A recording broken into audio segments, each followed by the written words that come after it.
Now. All right. Hello, everybody. I'm Thomas Zachary, and this is the next episode of the KAAMP. That is the Knox Area Artist Networking Platform. Today on the podcast, I have someone who has been very influential to me and my art dealings in Knoxville and as a person as a whole. I won't talk him up too much. He tries to stay pretty humble, so I'll go ahead and allow him to introduce himself. So, will you please? My turn? My Yeah, turn to go? Yeah, it's your turn. Quick introduction to me, I guess. My name's Ben. I've been doing art and design work for quite a while. Kind of anything from figure drawing, landscape paintings to graphic design work, logo branding. I do a lot of book illustration. I do a lot of illustrations that I have no idea where they end up, where they go. I get emails from publishers with just sort of random requests, and I draw them. And sometimes I'm going through an airport and I see a drawing I've done, and I try and convince people I'm with, and nobody believes me. And this is this is sort of me. That's what I do. Where was the last place you saw one of your pieces just randomly out and about? And it's a strange thing, especially when it ends up on something that I have no idea what it is, or maybe I disagree with the direction or the propaganda that they're selling. Yeah. So, what I usually ask people to start off what mediums they like to work with or have worked with. Do you have a lineage of mediums that you've worked with and worked through as you've gotten older? Oh, I have an entire room full of witches and crystal balls, all sorts of mediums. And also, I'm a dad. I've got 3 kids, so I'm allowed to tell these type of jokes. I wouldn't. I'm not going to question it. It's fine. I would say as far as medium goes, I usually start with charcoals, newsprint paper. I like to work on things that are quite big, and then I use a lot of butcher paper. And then when I'm working on commission work or even just things that I'm wanting to finish out, I start big and then I work smaller as I go, and kind of big and messy, and then more tighter and technical as I go along. And then by the end, it's sort of hopefully a good mix of the two. Some nice organic strokes and feels, but also a good amount of detail and things that just feel right. And that's sort of finding a happy mix between the two is really, I think that's when you know when a project is done. It looks right, but it's still also quite organic. And yeah, as far as medium goes, I'd say charcoal is where I usually start with, and then I tend to convert to digital as we go along. Yeah. So, growing up, what were you into? Were you into anything artistic when you were a child at all? Oh yeah, when I was in 3rd grade, I was in my art class, and this must have been around the time of Desert Storm, and I drew this F-14 Tomcat, and it was brilliant. I wish I still had it. It's probably the best thing I ever drew. My art teacher found it. She thought it was great. And I think it was probably around the same time that Top Gun came out. I don't know. But F-14 Tomcats were like, that was the big thing. I had the toy, I had the T-shirt, I drew the picture, and my art teacher loved it and put it in the school newspaper, which was, one of the biggest publications. This was in Kentucky, and it was probably one of the biggest school publications out there. It was probably seen by tens, if not 20s of people. 20s? And 20, I have no idea. The reach that I had there was amazing. And I actually think that the confidence that came from that is as just being a small kid. I don't remember. I don't even know. 3rd grade is what, 8, 9, 10? Who knows? 8, 9. And I have no idea. But I told you, I've got 3 kids. I have no idea what goes on. Uh, but anyway, the confidence that came from having an art teacher tell me that a drawing that I did was quite good. Sort of, I mean, I joke about it, but it kind of propelled me to want to do more and do better. And from then on, I made it my mission to not really pay attention to what my teachers were saying and just to doodle through the rest of my school years. And so here I am. So you had lots of practice spurred on by one bit of positive feedback. Yeah, yeah. So the positive feedback goes a long way, especially when you have a mind of a child, which I think I still do.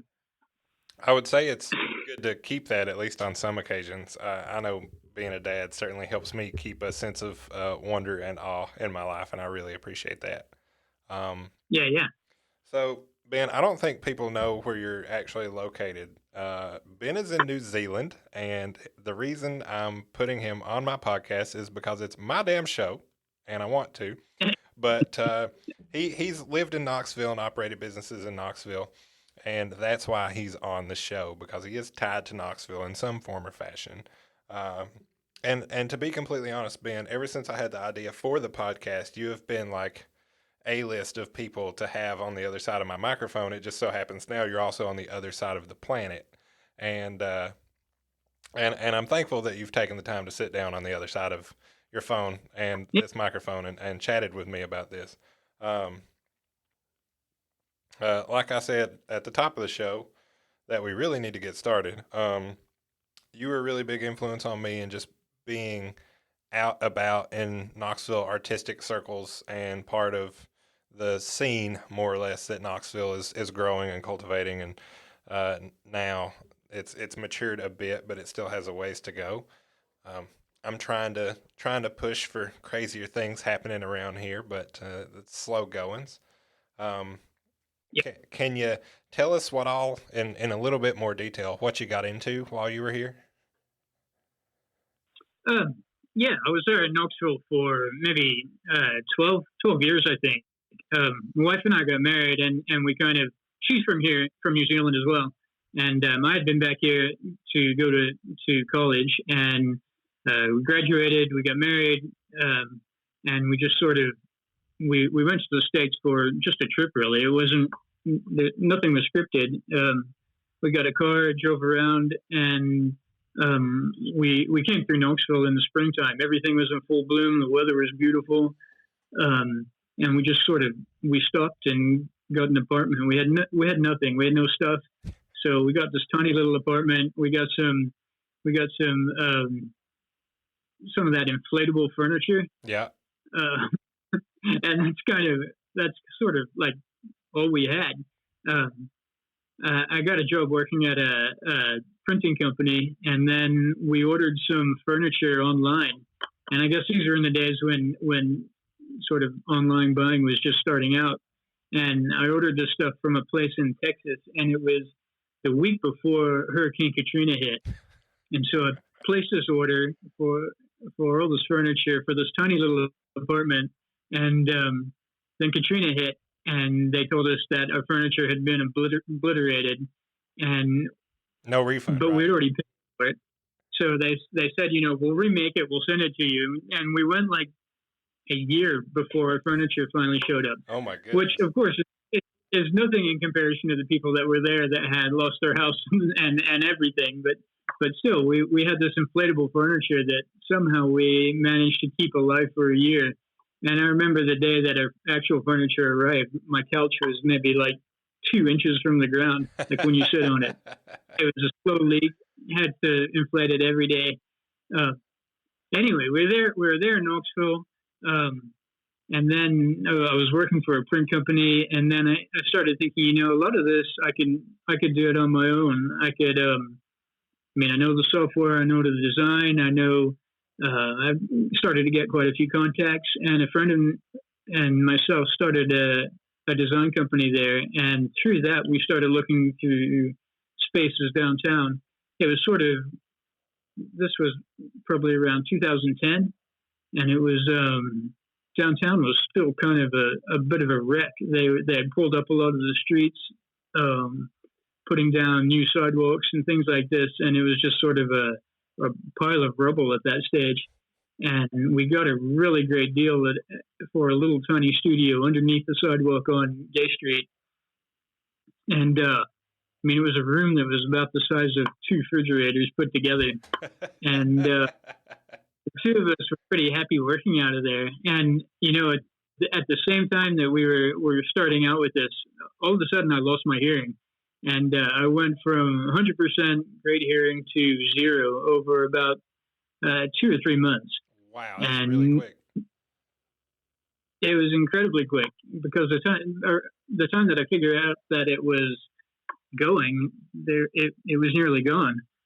And it was hard starting out a business and just sort of losing one of your senses for real. And anyway, through all that, I think it kind of helped me meet a lot of people that were downtown, and the people that I did meet became quite good friends to me. They're great people down there, and just sort of people that would help me out, people that would include me in conversation, people that were interested in what we were starting under the sidewalk on Gay Street. And then through all that, business started to grow. We moved into a bigger studio on the upside of the sidewalk, street level. And we had a place that wasn't too creepy to get into. True. And a friend of mine that was working at UT, she was a student at UT studying art, and she was asking if I could recommend any places to do figure drawing or just live painting. And at the time, there's a lady that was doing them at the Emporium, and so the two of us started to go to that together. And then a few other friends would come along, and it was right about the time that the lady that was running one of the Emporium decided to retire, and there was nothing else in Knoxville that we could find, and so we started doing it ourselves from the studio there.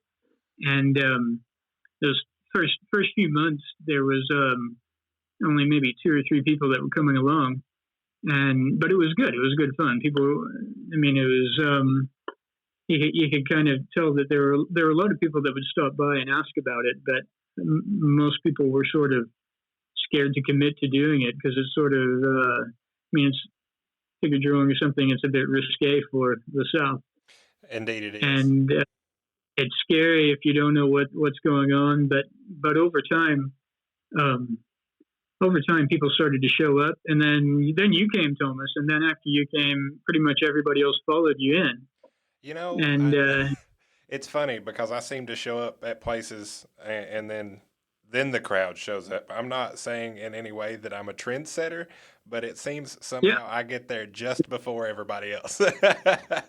You wear a big red beard like that, Thomas. There's people following you around. Hey, I don't ask any questions. If they want to follow me, they can. It's fine. But yeah, I fell into the social circle that you had sort of cultivated probably like 2014 or so.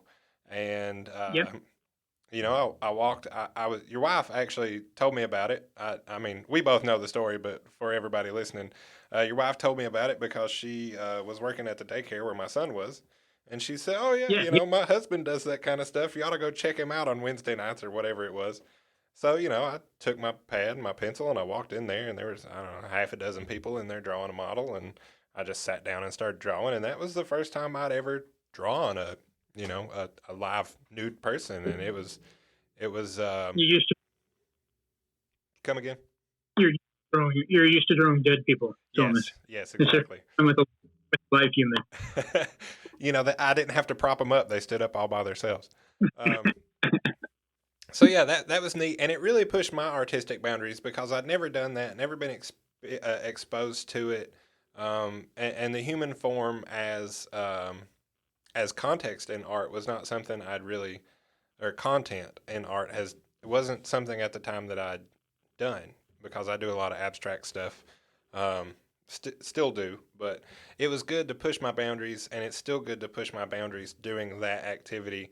And several of the people that are in that were in that social circle now host their own live drawing session Yeah, called Knox Draw, which I'm super happy to be a part of, and be part of the genesis of that, even if it's a small part. But they do it well, and I'm happy that they're doing it, and they're very conscious of how society is at the moment, so they try to do it as safely as possible when we're gathering in groups. But excellent. yeah, it's Yeah, those those are good times. It started out with two or three people coming, then it kind of grew to four or five, and then all of a sudden it felt like there were 20, 30 or more people that were coming every night. yeah. You had a full Or studio several nights. yeah, it was sort of wall to wall packed there by those last few months or last year or so. It was good. We'd sit there, we'd draw for a couple hours, we'd have some beers, and then usually everybody would hang around on the back porch until late hours, early hours of the next morning. And those are Tuesday nights, and Wednesday morning coming to work was always the hardest morning to come to work because it just I would think, I was only here like 2 or 3 hours ago, and there there's often a couple people that were not coherent enough to leave there at the end. Some people that you just sort of put them on the couch, put a blanket over them, lock up the studio, and then hope that they don't wake up scared in a Right. couple hours, wondering where they are and if they've been kidnapped. Right. Yeah, sometimes it gets the best of us. But that social experience was very formative for me as an artist. So just so you know, and I can tell you this now, I really appreciate you doing that, and it's been a great help to me, and it's spurred other people to be creative in different ways as well. So I'm not the only one that I, benefited from this. I think one of the most brilliant things about it was that there were so many people that felt comfortable to come and just be part of what we were doing. And it didn't matter if you were a corporate somebody coming after work in your suit, or somebody who's maybe a student or unemployed, or just sort of whoever. People that, just people sharing art and people wanting to be part of the conversation. The ideas that would come, that there were people that were wanting to add poetry reading and music and interpretive dance and all sorts of things to what we were doing. And if I was still there, these were all things that I would have hoped would have kind of spun out from what was going on there. Just the encouraging people to be creative and encouraging people to just try something that's different. And you know, there's all sorts of good things that come from art. There's all sorts of awful things too, but you can't really find the good things without crossing over the ones that don't work. Right. It's a spectrum. Yeah, yeah. I do miss that. I miss it quite a bit. I'm part of something that's similar here, but it's different at the same time. There's more structure to it, and it's I think being in a bigger city here, you kind of you need a bit more of that because when you can draw, there's a larger crowd to draw from. You got to have a bit more limits on what you're doing. It's it's similar but different. And I do miss that feel of the art community there in Knoxville. It was small and it was growing, and it was quite vibrant and alive, and nobody had any direction. It was just sort of, we were making things and doing things because we wanted to.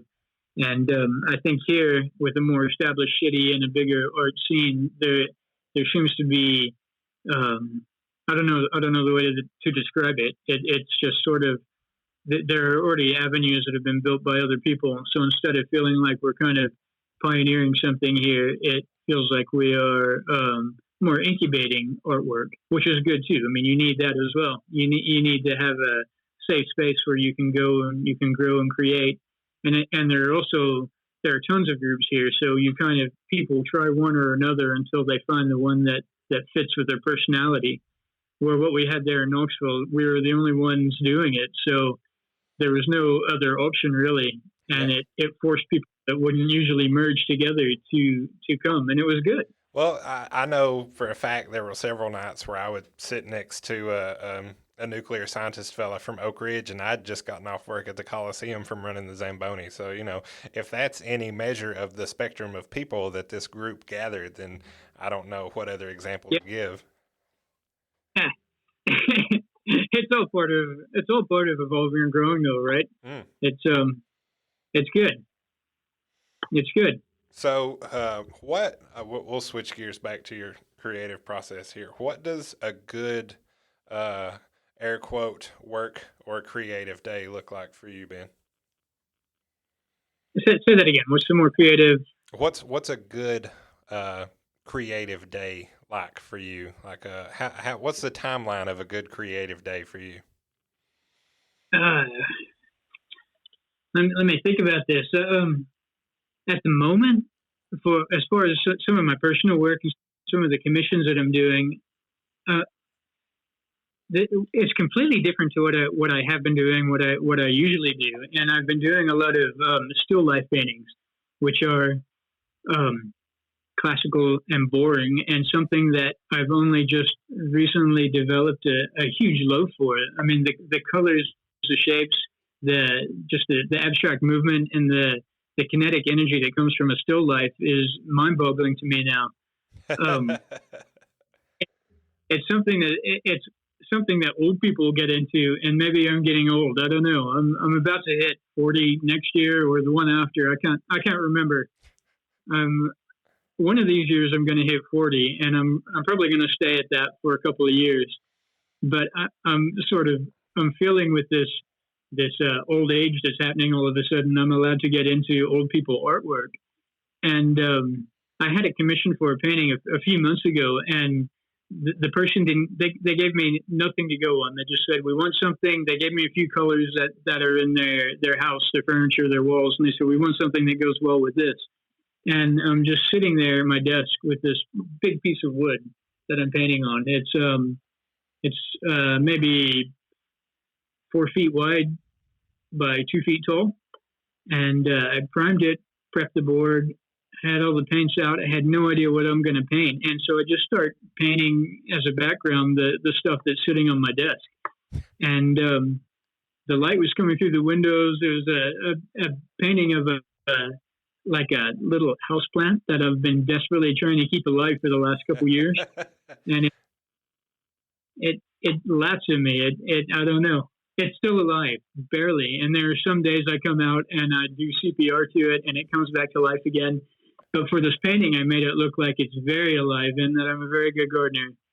And it's the most boring scene, but the painting has come alive. There's some books. There's a jar of paintbrushes, and it's nobody on your show can see this, but it's back here. Since we're here on this video chat, you can kind of see it, and it's I love it, and it's actually to be shipped off to California here in a little while. But with the pandemic and with freight and all of that, because it's so big, I can't just ship it through the post, and I'm kind of having to wait to mail it off because I need to build a crate for it to ship it. But I have no problem at all with this painting just sitting here in my studio now because it's I mean, it sounds like a conceited thing to say, but it's come to life on its own, and it's gorgeous to look at. And so with this painting, my process has just been out of boredom. I didn't know what to do, and so I just started painting what was right in front of me, and it's come to life, and it's beautiful, and I love it. And I'm trying to do this more and more instead of trying to reach in and come up with an idea. Just look at what's around me and start to paint that, start to draw that, and then those things evolve on their own. And I don't always end up with the thing that is right in front of me. But it's a good basis to start from. It's easier to change when you've got some momentum than when you're just sitting around doing nothing, you know? Yeah, I agree. So I'm trying to incorporate this more with what I do with everything, whether it's branding work, illustration for books, pretty much anything is sort of take the shapes, take the colors that are right there in front of you, see if anything comes from that. And sometimes it does, sometimes it doesn't. And if it doesn't, change my setting. I go down to the beach or go to a cafe in town or I don't know, even just move to a different room, change things up. Yeah, I don't want to talk about the beach because I'm really jealous, and I know you live like a stone's throw from some of the world's most beautiful beaches, so you can quit that right now. Yeah, that's an excuse. I take my hammock down to the beach and find a tree and literally just hang out. I Yeah, can take my laptop with me, do yeah, some yeah, work down yeah, there, yeah, books and whatever. yeah. It sounds wonderful, and I'm just jealous. That's all. Come join me, Thomas. There's plenty of room. There's tons of sand out there. Oh, I bet. I've seen some pictures. Uh, The the closest beach to my house is it's at a marine preserve, and so there's no boats that are allowed within a couple kilometers of the shore. There's no fishing allowed. There's no there's no waste going into the water, and the water is it's just beautiful, clear blue water, and the trail to get there hikes up over a cliff. And when you come up over the cliff edge, you come out of like this little group of mangroves and jungle, and you come out on top of this cliff that's maybe I don't know, maybe 150 feet up, and you can see forever. You can see these volcanoes out offshore. You can see way out. You can see all the sailboats and the shipping barges going by. But then when you get down to the beach, it's absolutely beautiful. It's full of sunfish, redfish, um, and the octopus. There's orcas and dolphins that swim in there. It's unreal, and there's these big rocks everywhere that you can kind of. I've gotten big into rock stacking at the beach, and I don't know. It's sort of like Jenga, but on a way easier level, so I can handle it, like backwards Jenga. And then when the tide comes in, it washes them all out. It's yeah, it's beautiful.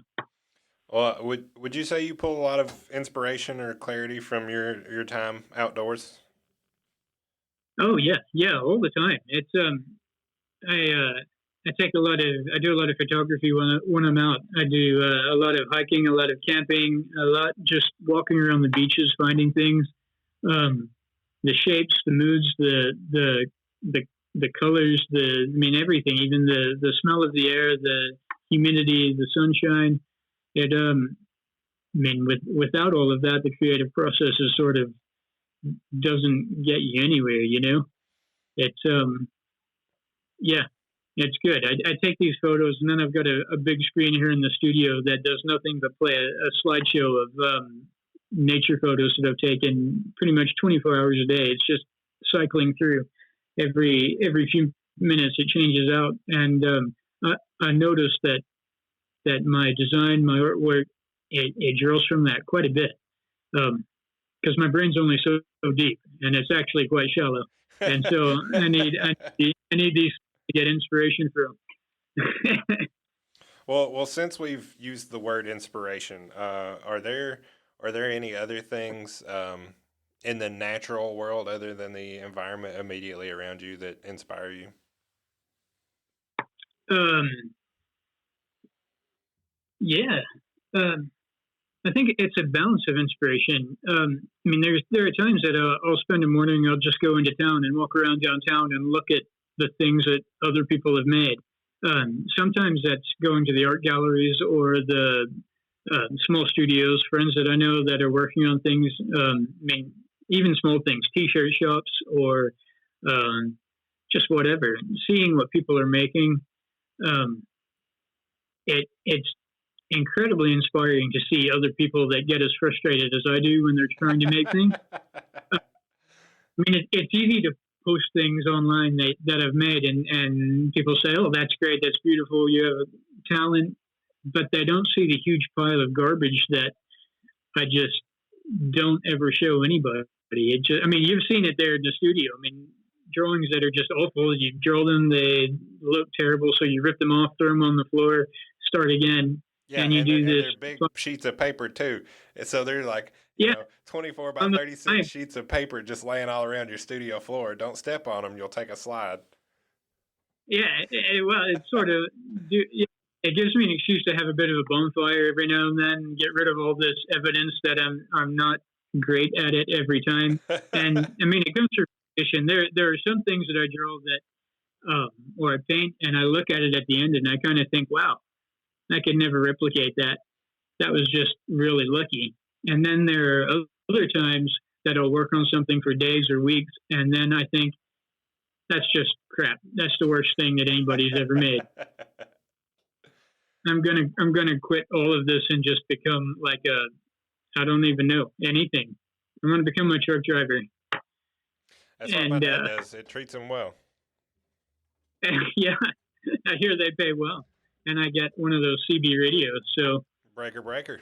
yeah, when I was a kid, my friend Tanner had one of these CB radios for his dad's work, and he'd bring it home, and we would sit out in his driveway at night and try and prank call all the semi truck drivers as they're driving by. That's peak Kentucky entertainment. You can't get any better than that. That sounds also like some very East Tennessee shenanigans that I could have gotten into growing up. Yeah. Oh, it was brilliant. You know, you get these guys that are driving through and yelling at these kids to get off the line because they're trying to find directions through London, Kentucky, and all we can do is laugh because you don't need directions through London, Kentucky. It's one road. You're either in London or you're not. Oh goodness. So, are there any artists or other creative people in your life or in your social circle that influence you directly? Oh, yeah, definitely. There's a it's funny. There are a lot of people that do artwork and they share with me, and I'm incredibly grateful for it. And some of them they feel like their art isn't up to some sort of standard because they're looking at other people's art, and I think they don't see the ingenuity and the brilliance and the freshness in their own work. And it cracks me up every time. They share this work with me and they almost apologize when they send it. And all I can think is, what the heck is wrong with you? This is brilliant. It's something you've made. It's it's fresh. It's nice to look at. It's not the thing that you see all over Instagram. But I mean, you get these accounts that some brilliant artist that has 20 billion followers, and they're like, oh, here's a 20-minute warm up sketch, and it's obvious that they've actually spent like 6 years making this thing, and they're just trying to pass it off as I don't even know what a warm up sketch is, and I don't know, but they post things. But then I've got these friends that send me things that are absolutely brilliant, and I love them and I save them, and they're I mean, people that I think you've had here on the show, like Ethan, his work is gorgeous, and it's expressive, and he has these sketchbooks they're sketchbooks of a madman. One day people are going to find them, and they're just going to be like this something. This guy was either like right on the edge of brilliance, or I don't know. It's work. But his work, it's great. He's got this character of this wizard and this dog, and he draws them in these bleak landscapes, and they're genius. I love them. Every single time he sends one to me, I'm so grateful. Shelley, I don't know if you've had Shelley on your show, but you should. I have. Yeah, I have. You have. She was one of the first episodes. Yeah. The link for. No, wait. I have heard that one. I've heard this. This is one of the first things that I listened to when I got my hearing back. Oh, thank you. Yeah, that. her work is great. The best part of Shelley's work is that she drinks red wine while she draws. And as she's drawing and she's drinking red wine, her drawings are getting more and more brilliant. And by the end of it, it's got splashes of red wine from where she's spilled it all over the place. And I love them. They're great. She will like send me videos at like 2 a.m. when she's done. And just be like, you know what? I hate it, but it's cool. Look, and I'm just like, Shelly, I love it. It's awesome. She's one of these people to be a lot more confident with her work because it is, or talking about her work because it's great, and I love to see it, and it's part of her that goes into every single one of the drawings. Yeah, she has a very distinct style, and I've never seen it anywhere else, and I appreciate that I can call this person friend. So it's great. Yeah, definitely. So yeah, there's a lot of people like this that I'd love to see I love to see their work. I love it when people show me their work, um, especially things that aren't quite finished, things that are just sort of work in progress, and you can see a direction that people are taking, or a mood, or a style, and it's something that is part of the overall evolution of artwork. And it feels like I'm on kind of, it sounds cliche to say this, but it feels like I'm on a bit of a journey with these people as they are looking over their own work and trying things, trying new mediums, trying new ways of drawing the same thing but making it slightly different. And it's just sort of this family feel of artwork, you know. Like you can appreciate the genius that's gone into it. You can appreciate some of the lack of confidence because you're not quite sure what you're doing, but it's also brilliant because it's a leg that's going to take you to the next piece that you're going to do. And when these people share this stuff with me and I can see it, you can see it coming through. They can't see it yet, but it's brilliant. You just know that the next one is going to be even better and even better. And in 6 months, when they're showing me the one after that, you're just going to be kind of like amazed by it. And so, yeah, I think, I mean, I go to museums, I go to galleries, and I see a lot of people that are working on things now, and they may be established artists, and they're all inspiring to go and see these paintings and these drawings. But when I have friends like this that are sharing um, sketchbook doodles with me, these are the things that really kind of inspire me, make me want to try something as well. And then every time I'm out in a museum and I see something that reminds me of their work, I have to snap a photo and be like, "Look, it's your wizard," or it's for whatever. And you know, somebody else's perspective on their artwork that maybe their paths have never even crossed, but it's there.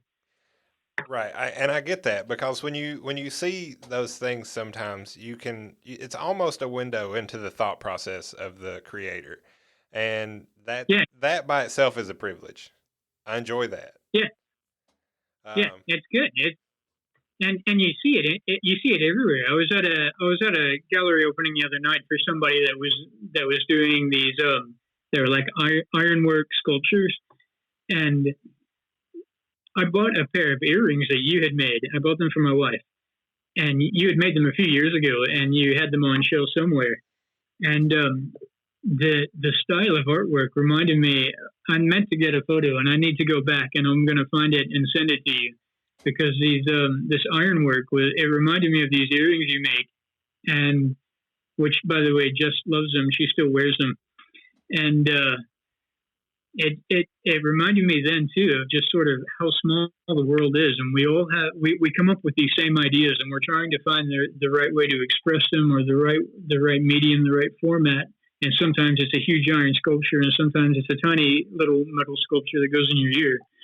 And but it's brilliant the world over. The people are looking at the same things, the same ideas. People have the same hopes, the same dreams, and it's good. It's a good thing. And the artwork that can come from that is, I mean, it's nothing less than wonderful.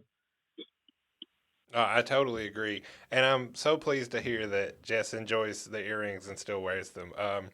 Just that particular project of mine is honestly one of the pieces that I'm most proud of, and most satisfied to bring it to life because I'd never had any of my drawings cast in metal. Like I'd never created anything like that that had been turned into something as tangible as something can be, you know. Yeah, And yeah, it went from um, a sketch on a piece of paper to a 3D file on the computer, and a couple months later, I got a package in the mail from a man in California. His name's Biomorphics on Instagram. I'll put a link in the description. Blah blah blah. He does custom metal casting and makes jewelry and all this stuff. And I commissioned him to make those earrings, and he's such a nice guy, and I was so happy to work with him, and I'm really pleased with where all these earrings have ended up, and that has been a very gratifying project. So it's great to hear that she still enjoys them. yeah, yeah. Well, now you've got these little sculptures that are international. You got a pair of them down here on the south side of the world. That's right, I sure do. Stretching out to the southern hemisphere. I also Yep. have work in Berlin, and that's the other farthest place from home that I have work. Yeah, yeah, yeah. Yeah, which is neat to think about. Um, what are you working on right now, other than that painting of your scene, the Um, desk scene? I have just finished up a set of illustrations with author that I've worked with quite a bit, named Hugh Howey.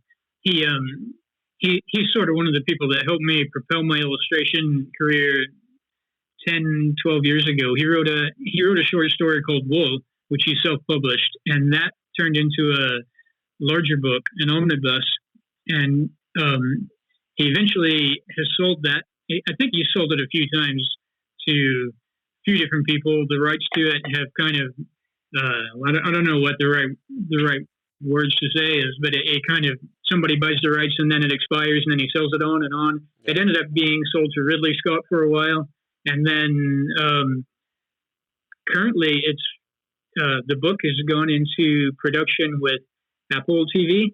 Okay. Is this what it's called? ITV, Apple TV. I don't Apple know what it's TV. called. Yeah, Apple TV. Apple is making the series anyway. Um, and then he's also sold a few others that I've worked on. I don't know to what company, um, but he's got quite a few TV shows or movies in the works at the moment. Um, one of the books that we worked on together is called Sand, and it's a book set in the future where pretty much the entire U.S. or beyond, who knows, is covered in just a desert. Um, Maybe nobody really knows why. Maybe nuclear fallout, maybe just global warming or climate change. I don't know. But there's communities of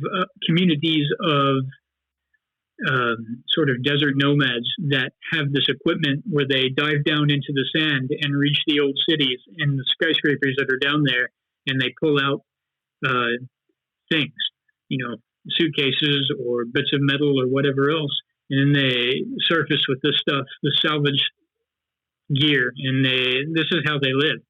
And it's sort of a take on looking at old pirate ships and diving down and getting the stuff from them, but set in the desert.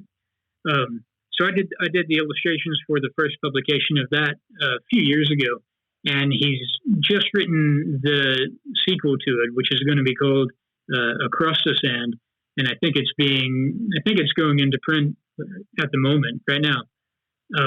But I've just finished these illustrations for him with that, and I think some of my best book illustrations to date. They're creepy. They're dark. They're all black and white, and they rely heavily on shadow and contrast. And there are some that are micro, some that are macro, some that are landscape shots of these boats sailing across the desert, and then some that are right in your face of some of the characters feeling incredibly uncomfortable. Um, they're quite good. And working with somebody like Hugh is an amazing opportunity because he doesn't dictate what you need to do. He basically says, "This is what I've written. Be creative and interpret this the way that you see it." And it's incredibly fun to work with him. We've worked together. I mean, as I've said, quite a few times, and every single time that I've gotten to work with you, the quality, the work, the interpretation, everything has just gotten better and better and better. And I always feel incredibly proud when we finish a project.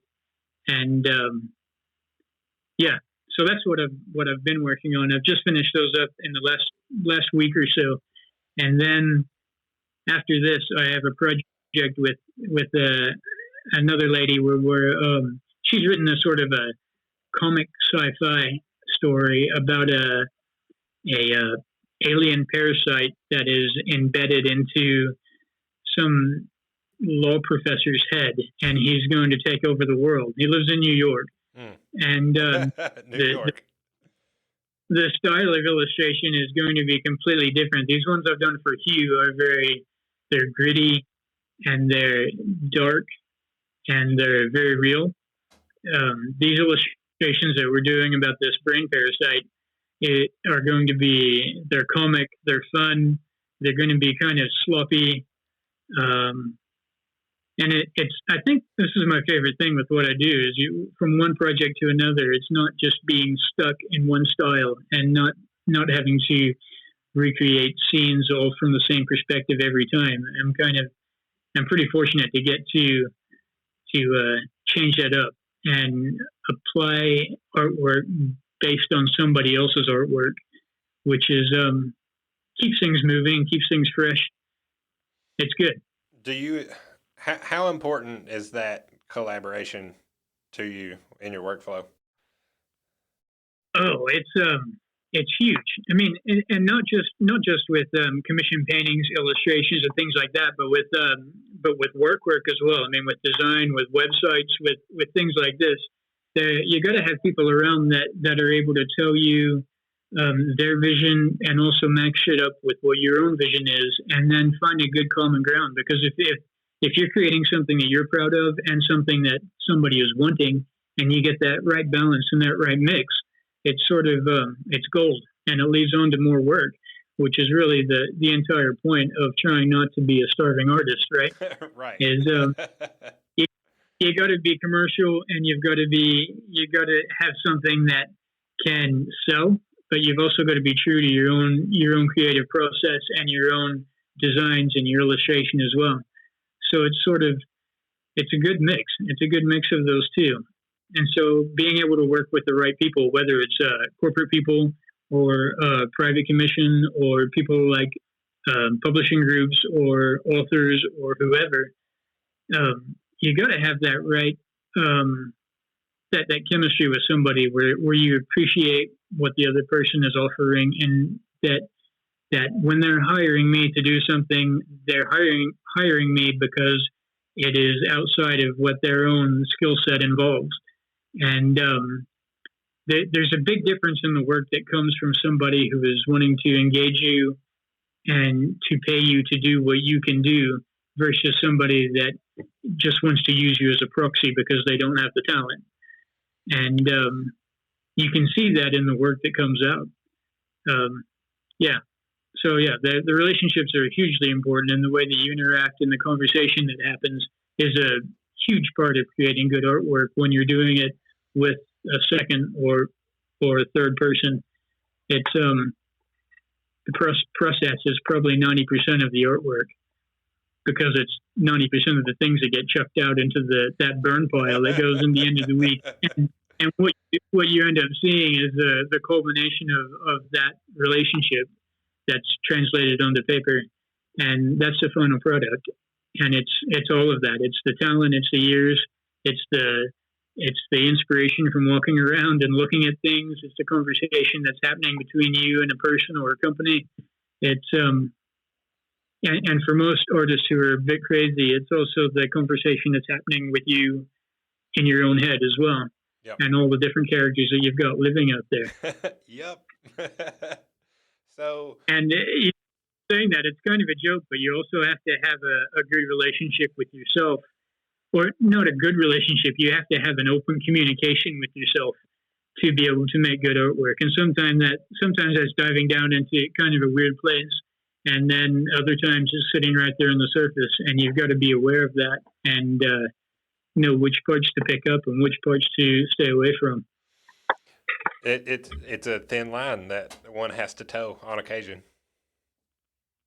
It's what? A thin line that one must toe on occasion. Yeah, yeah, yeah.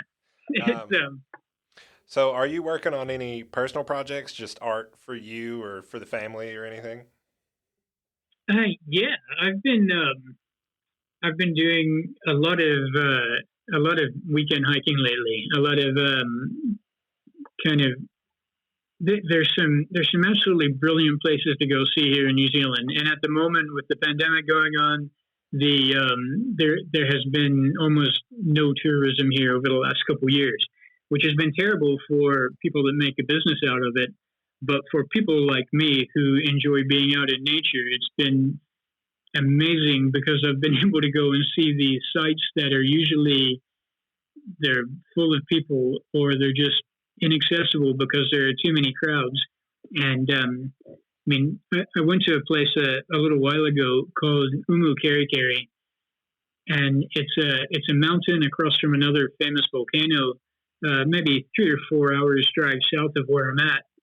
And I bumped into a park ranger at the top of this mountain when I'm setting up my tent, and we chatted for a bit, and he was saying, usually when there's no pandemic, there are 50 to 100 people that you can see from the spot, just their tents scattered around the mountain.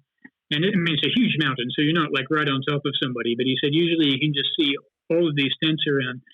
But he said I was the only person that he's seen. He's been out there for 3 or 4 days, and he said I was the only person that he's seen up there. And anyway, it's incredibly wonderful to experience these places without the crowds. But I've been going through and I'm trying to paint just small paintings at the moment, watercolor paintings and small acrylic and gouache paintings, and trying to recreate some of these moods and these colors of these places that I've been going. And I'd like to put kind of a I don't know, not a publication, but more of maybe a zine together that are interpretations of places that I've been going camping and hiking instead of a literal photo blog or people that just take these wonderful photos of great outdoor places. I would like to kind of put together paintings and interpretations of these places, which I think is something quite different to what's available at the moment. I mean, everything is Instagrammed and filtered now. And then when you go to somewhere to see a waterfall or a mountain, everybody tries to get that same shot. And it takes some of the life out of these beautiful spots. I mean, they're still beautiful, but when everybody's just, they're going there to take a great Facebook family shot, it's not the same.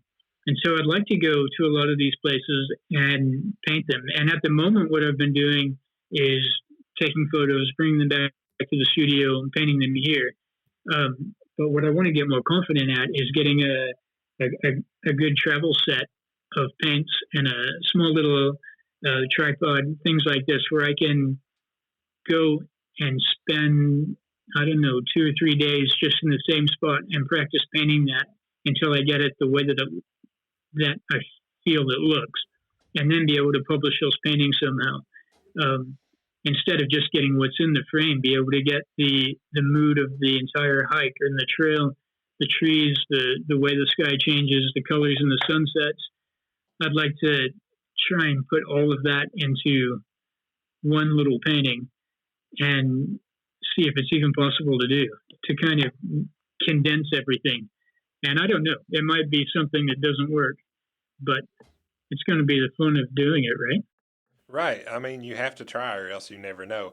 And I really hope you find some form of success or victory in this because I would very much like to see this work.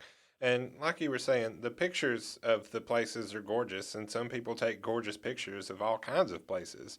But that doesn't show you the person's reaction or the feel of the Yeah, place. yeah, yeah. It's all photos to impress everybody else that's looking at your photos instead of having a photo where you're trying to impress yourself, which I think is what you do when you paint. You're trying to condense all of this feeling and all of this mood and all of this beautiful landscape into one little palette. And that's sort of the project that I'm setting out on for myself. And I don't know if it's something that I'll work on for months or if it will be uh, weeks, years, lifetimes. I don't know. How many times can I live? Um, That is I'm, yet to remain it remains I'm, unanswered. I'm, I'm looking forward to trying this though and see what comes of it. And who knows? Maybe I'll give up after 2 more weeks. I don't know. Well, It's whatever comes from it, I would be excited to see if you care to share because I'm a yeah, big fan of your work and I would love to see you try this.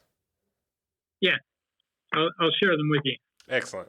Um, I would normally ask what it's like being a creative person in Knoxville, but obviously you're not in Knoxville. So, what's it like being the creative person that you are in New Zealand, where you are? Um, I should probably touch on this. We talked on which it kind of merges into the same answer. We talked about that. I lost my hearing 10, 12 years ago, and I spent a decade completely in silence where I could hear nothing. Nobody ever figured out what was wrong. Nobody ever could even, I mean, nobody knew which parts of my inner ear were not working and why it wasn't translating to my brain. Um, when I left Knoxville, came back here, and part of the reason that we came back to New Zealand was a cousin of mine mentioned a cochlear implant program that is available here, which is something that I wasn't even accessible to me in the States. And so when we came back here, we weren't even looking to move per se. It was more, we came back here for just a little while, partly to see family, to see friends that I've not seen in half a lifetime now, but also to look into this program. And I signed up for it, and um, they basically looked at my head, did a few CT scans and things like this, and said, we want to put this machine inside your head that's going to help you translate sound, and we're going to do it in a couple of weeks. And it was it was an amazing. It feels like that feeling like when you think about winning the lottery, and it seems so far out there, but sort of just imagining what would I do with all this money? What would I do with my time? I had these same things that were going through my head when they were like, we're going to put this machine in your brain and you're going to be able to hear again, hopefully. And nobody could really tell me if it was going to work or not because they didn't know what was wrong, but they wanted to give it a go. And the healthcare system here is very different to what it is there in the U.S. Yeah. And so, for the first time in my life, having a thing that could change my entire life for the better when it comes to my hearing was just my brain was spinning. Am I going to be able to hear music? What's it going to be like? Is it going to feel like natural hearing? Is it going to be robotic? Is it just going to be very basic? I really had no idea. But within a couple of weeks, they put me down, knocked me out, and when I woke up, I could hear again. And it's absolutely amazing. I had to do sound therapy for maybe 6 months, and this was retraining my brain to convert noise into sound so I could understand things again. And it's impossible to try and relay what that was. And I mean, I suppose the closest you could imagine was somebody who's paralyzed learning to walk again, and their brain would probably be so frustrated because they've grown up knowing how to walk, and now they're having to try and relearn it, and it's frustrating. It's the same thing with hearing. The sounds were there, the noises were there, but I couldn't process what they were. And it took a while for me to be able to learn how to do that. And this has been, I don't know, maybe 2 or 3 years ago now that I had the surgery and had the implant put in. And now the sound is, to me, it sounds natural. I listen to music. I have Bluetooth literally in my brain that I can connect to my phone, to my TV, to my computer. If I go to a theater, I have a device where I can connect the sound from the equipment at the theater straight to my brain. I've got all these settings on my phone that I can sort of like a soundboard, and I can adjust based on my settings. But anyway, the having this in my head now, where I think I've always, even through the being deaf for so long, I think I was always accessible as an artist there in Knoxville. I liked having people around. People were able to. It was hard to communicate, but people didn't not communicate with me. They realized that there was more effort on their part to need to be able to be expressive with me. And that's something that I'll always hold dear in my heart. The people there in Knoxville, they're beautiful, and they are very forgiving when it comes to communication when I had a handicap. Well, what helped me communicate with you is that you were obviously willing to communicate with me and were enthusiastic about it. Now, some people I would imagine get a little downtrodden or beat down by their scenario and don't really care to attempt a conversation or, whatever that frustration may be. But you always, were expressive and interested and put energy into communicating with people. And I massively respect that. Yeah, yeah. I've always enjoyed talking with people, and especially when it comes to artwork, because it's something that I think people. I mean, even if it is something that somebody thinks, I just did this little doodle. It means nothing. It's just stupid. I'm just trying something. They've put some of themselves into it, and they're trying to communicate something through their artwork, whether it's important or not from their own perspective. And it's another way of communication. And so, without having the hearing, without having normal, fluid, organic conversation that you usually have with somebody when you can hear, it gave me a reason to look at people's art and to find a different way that they were trying to communicate, which ended up changing the way that I could communicate through both my art and the way that I was speaking and having conversation with people. And it makes you realize that people are communicating on more than one level. There aren't just the words they're saying or the tone. There's body language. There's eye contact. The way that somebody moves their mouth or holds their head. There are all these different ways that you can pick up on communication. And being there in Knoxville, having a bit of a handicap when it came to hearing, all of these things were really great when I look back on it. It was hard going through it, but all the people that were around there in Knoxville made being deaf and an artist and having a community hub there that we did, it made it all completely worthwhile, and I wouldn't change it. And now that I can hear, I suppose to answer your question, what it's like here in Oakland, working as an artist, being around artist communities, and now that I can hear, I have a very different appreciation for the people that are around. I think that I tend to notice people more that are hanging out in the background that might be feeling shy or not knowing where to interject when it comes to conversation. I think I'm more aware of maybe the way that these people are feeling, and I quite enjoy being able to bring those people out of the corner, out of the shadows, and engage with them and make them feel not make them feel more important, but make them realize that they are important and the things that they have to say are worthwhile and their opinions are valid and their artwork is brilliant. And the fact that they are painting something or drawing something and having it displayed in a community setting. I mean, even if it doesn't have to be on a gallery wall. If you're joining an art group and you're with 10, 15, 20 other people or one or two other people and you're drawing in a sketchbook and you let people see the way that you draw, you let them see the mistakes you make, you let them celebrate the times that you get the line right. Those are all, it's brave and it's wonderful. And sometimes it's easy for people to hide behind their work.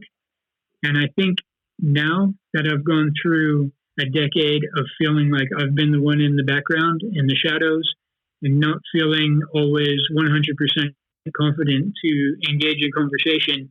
And now that I can hear again and being in social art groups that are here in Oakland, I'm much quicker to be able to see other people that are feeling the same way, maybe for a different reason. And it gives me a lot of joy to be able to bring these people out of the corners and out of the shadows and help them feel more confident with sharing who they are vocally as well as what they have on their page. And it's brilliant. Gosh, that's incredibly sweet. You're getting me all worked up over here. We can have a cry after this. Yeah, we can do that. Once some ones are off. Yeah. We'll Yeah. both go get our pillows. We can just hold them and cry into them a bit. Yeah, that'll work. Practice our empathy real quick. But in all honesty, that is a really intense answer, and I appreciate that you were able to articulate it as such. That's not the answer I expected. that's on me for having expectations, but that's amazing, and I'm happy you're able to articulate it and find ways to be be more inclusive to people that normally wouldn't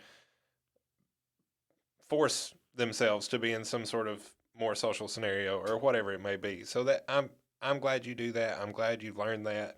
Um, and without that life experience, I assume you wouldn't be as stellar of a person. So as much as it sucked, I'm glad you now have this point of view, and I'm happy you shared it with us. It's amazing perspective and a good perspective change too to go from hearing to not hearing and then back to hearing again. It's yeah, it's great. So I'm going to ask you a silly question now. Um, how many times have you heard Rocky Top lately? How many times have I heard Rocky Top lately? Yeah, since you got your cochlear implant.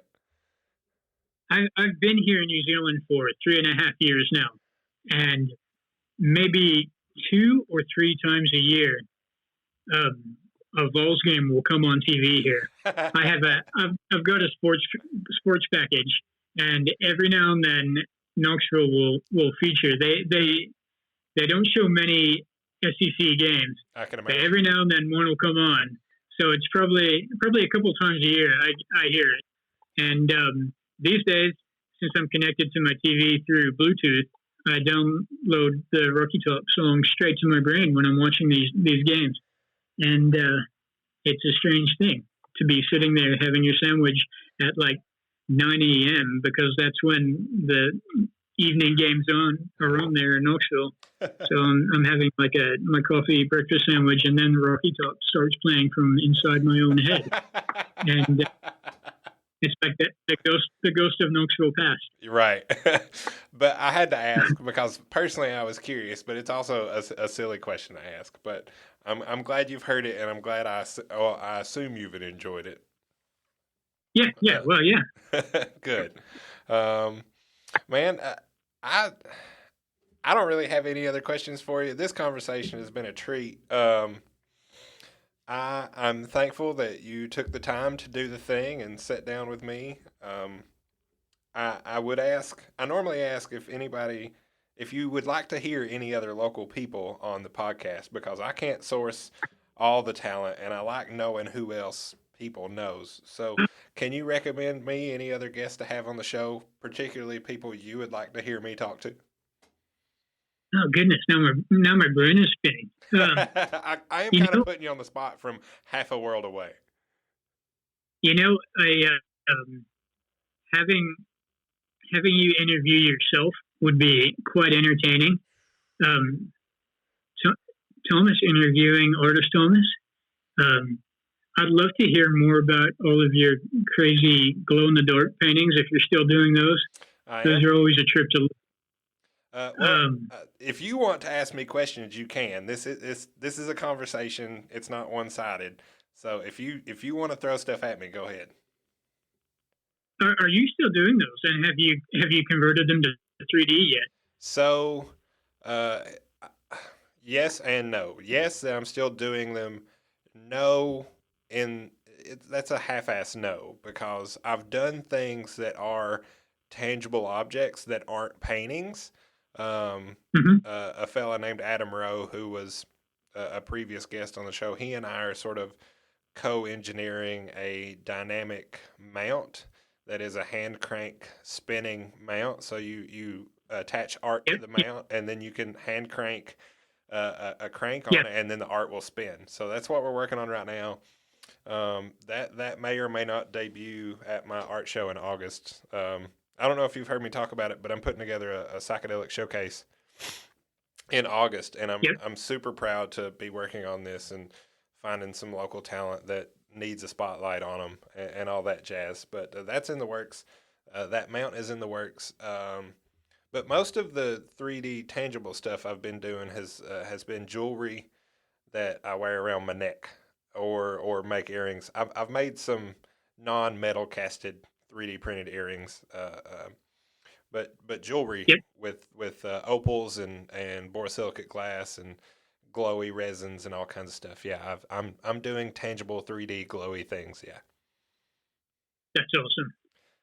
Uh, I uh, want, I want one of these days. I want to have a glow in the dark 3D nativity set for my Christmas that has nothing religious in it. It's just like crazy, wild Thomas carvings, so that I can set out, and then I want to try and explain it to people. I will. I'll tell you what. If I ever get the wild hair up my ass to carve a nativity set, it will go straight to you. That's what I want. That's one of my life goals now is to have a crazy abstract 3D nativity set for Christmas. Partly because I hate putting out a Christmas tree; it makes me itchy, and something like that would just be kind of wild. That's what I want. All right. Well, I can hook you up. I got you covered. Thinking here, a couple people that would be great to hear a podcast on, and I can send you through the contact information for these people. One of them is a friend of mine, David Morgan. He's a photographer, and he's modeled for us a few times there at the studio. Um, he's incredibly buff. He's like me. Um, that was a joke.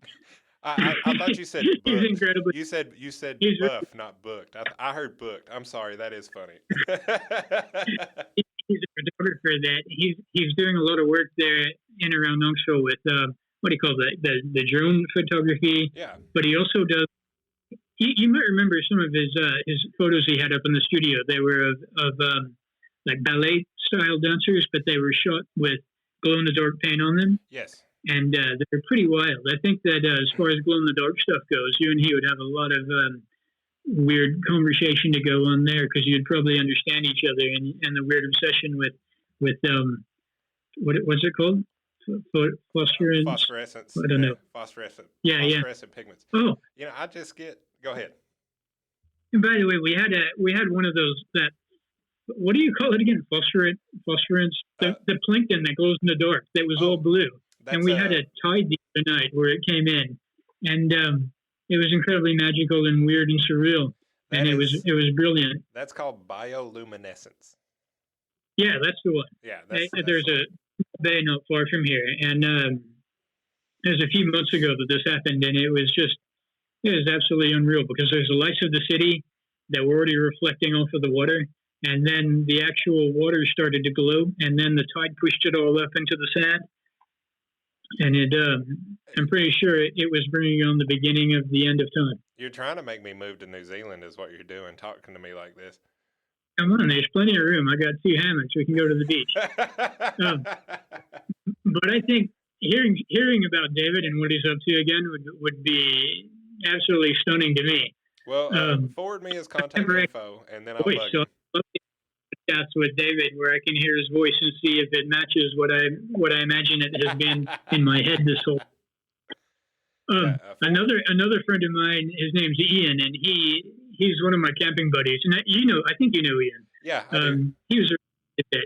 He has started doing a lot of biking, like trail biking and like wilderness racing and things. Not just sort of like doing 2 hours out over a trail, but things where he's packing gear to go camping and taking his bike with him for I don't know 2, 3, 4 days at a time, a month at a time. I don't even know, but he would probably have some brilliant stories that might be a bit different, but he's very creative himself with the things that he builds custom things for his camping trips, camper vans. He does all sorts of crazy stuff that would probably be a little outside the norm for the typical artist, and a great perspective because he's got that very wilderness feel to him. I mean, I don't know. I've never actually felt him. But feels hairy and covered in moss. Is this being recorded? I can't say this. Never mind. But if you wouldn't mind, please send me their contact info, and I will bend their ears about it. And I'll send you. Excellent. But yeah, Ben, thank you very much. I've enjoyed catching up. Tell the wife I said hello and thanks for wearing my earrings. And this has been a wonderful session recording another episode of the KAAMP. I didn't ask you to share your social media at the top of the show, so if you will tell everybody where to find you on the internet now, that'd be great. Yeah, the only thing that I really have going these days is a Twitter account, and I'm just looking at my handle here because I don't actually know it. Okay, I'm on Twitter at BJA_NZ, and or I mean my website is benjadams.com. Um, Otherwise, I tend to be kind of off the grid when it comes to social media these days, not for any particular reason other than I enjoy ordering a sandwich when I'm out and being able to eat it without needing to take a photo of it, which is something completely different than most people have ever experienced. And it's amazing. You can order like a grilled cheese, and by the time you eat it, it's still hot. Yeah, true. It's And, amazing. yeah, it is amazing. All right, Ben. I'm gonna sign us off. It's been a treat talking to you. I'm Thomas Zachary. This is the KAAMP. If you want to support the show, you can share the show links. You can um, tell people that they should listen to it. If you don't share the links, just tell them they need it in their ear holes. You can support the guests that I've had on the show. You can buy art from me, aka the Twisted Wrist, on Instagram. That's really the best way to support the show. Otherwise, just listen, share, enjoy, and do all that jazz that you normally do when you find a podcast you like. And then, maybe you find an artist you like by listening to this show too. So, thanks everybody. Enjoy listening, and I'll talk to you later.